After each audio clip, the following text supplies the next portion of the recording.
जी की, लक्ष्मण जी की और सुग्रीव जी की पद वंदना करके वहाँ से जाते हैं। और जब वो जाते हैं तो जाने में होने को तो ये था कि वो परखा भी पार कर सकते हैं, लेकिन क्योंकि यहाँ उनको दूत बना के भेजा गया है तो दूत की एक मर्यादा होती है कि वो प्रवेश द्वार से ही जाएं।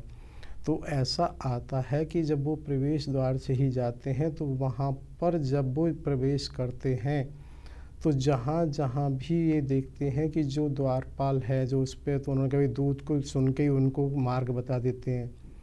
और ऐसा भी आता है कि जब वो जा रहे होते हैं तो जो रावण है उनका पुत्र अक्षयमाली है, वो अपने सखाओं के साथ कहीं क्रीड़ा कर रहा होता है। जब उसने अंगद को देखा तो उसने कहा, अरे ये फिर आ गया बानर। तो एक तरह से उनको अपमानित करने के लिए वो ऐसा कुछ आता है कि वो पैर उठा के उनको अपमानित करने की प्रयास करता है। तो अंगद उसी समय उसको पैर सहित उसको घुमा के इस तरह ज़मीन पे पटकते हैं कि वो वहीं मर जाता है, एक मृत्यु हो जाती है और उसको एक तरह से तड़पने का भी मौका नहीं मिलता है। तो जब इस तरह से वो मार्ग में जा रहे होते हैं तो वहाँ ये बराबर देखते हैं कि जो मार्ग में उन्होंने देखा कि जो लंका में भी किसी भी युद्ध की तैयारी के लिए पूरी तरह से वो भी तैयार है, किसी तरह की अनदेखी नहीं है। और मुझे ऐसा लगता है इसको हम ऐसे मान सकते हैं, यदि कहीं कोई अपराधी होता है तो पहले से ही सावधान होता है क्योंकि उन्होंने ये तो पता है कि क्या किया है, लंका ने भाई युद्ध होना है, तो सावधान होना स्वाभाविक है। तो उसकी वजह से जब वो जहाँ भी जाते हैं वहाँ पर जो आम नागरिक वहाँ के हैं वो कहीं ना कहीं छिपने की कोशिश करते हैं। और कहीं ऐसा भी आता है कि वो अपना जो भी खाने पीने की सामग्री है उसको भूतल वगैरह में ले जाते हैं और इसी तरह से एक कोलाहल सा हो जाता है और सड़कें मार्ग सूने हो जाते हैं। और ये भी आता है कि जो वहाँ पर एक तरह से पथ के जो मुख्य हैं बस वही लोग सड़कों पर नज़र आते हैं जो उनकी सुरक्षा व्यवस्था में लगे होते हैं। जैसे जैसे जिसको पता लगता है ये दूत हैं वो मार्ग बता देते हैं। वो राज्यसभा में उसको द्वारपाल से कहते हैं कि दशग्रीव से कहो कि इस तरह से भगवान राम के दूत अंगद मिलना चाहता है। और ऐसा माना जाता है कि उस दिन दशग्रीव भी अपनी सभा में सुबह से ही इसलिए आ गए थे, वो भी संभवतः अपने मंत्रियों के साथ इसकी चर्चा कर रहे थे।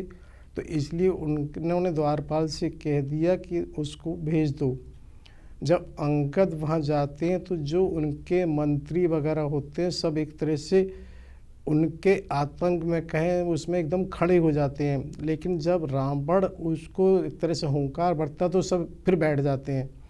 और यहाँ यह भी होता है कि जब अंगद जाते हैं तो क्या करता है रावण, जानबूझ के सोचता है कि इसको कोई आसन ना दिया जाए, खड़े खड़े ही अपनी बात कहे। एक तरह से कहीं ना कहीं ये भाव कह सकते हैं कि अपमान करने का। तो उसी समय अंगद क्या करते हैं कि अपनी पूंछ को इतना लंबा करके घुमा घुमा के उसको आसन ऐसा मोड़ के बैठते हैं कि ऐसा आता है कि वो रावण से किसी भी तरह से ऊंचे नहीं है तो नीचे भी नहीं है, उसके समकक्ष वो वहाँ अपना आसन बना लेते हैं। और वहाँ जब वो आसन इस तरह से बनाते हैं तब उनकी वार्ता वहाँ शुरू होती है। और ऐसा माना जाता है क्योंकि रावण ने ये देखा था पहले हनुमान जी के समय में अपने मंत्री प्रहस से बात करने की कोशिश की थी, तो उससे उसकी एक तरह से अपमान ही हुआ था। तो इस बार ये प्रयास किया है कि उन्होंने सीधी वार्ता अंगद से की है। और वो अंगद से पूछते हैं भी तू बानर कौन है। तो वो वहाँ पर वो अपने को ये कहते हैं कि मैं श्री राम का दूत हूँ।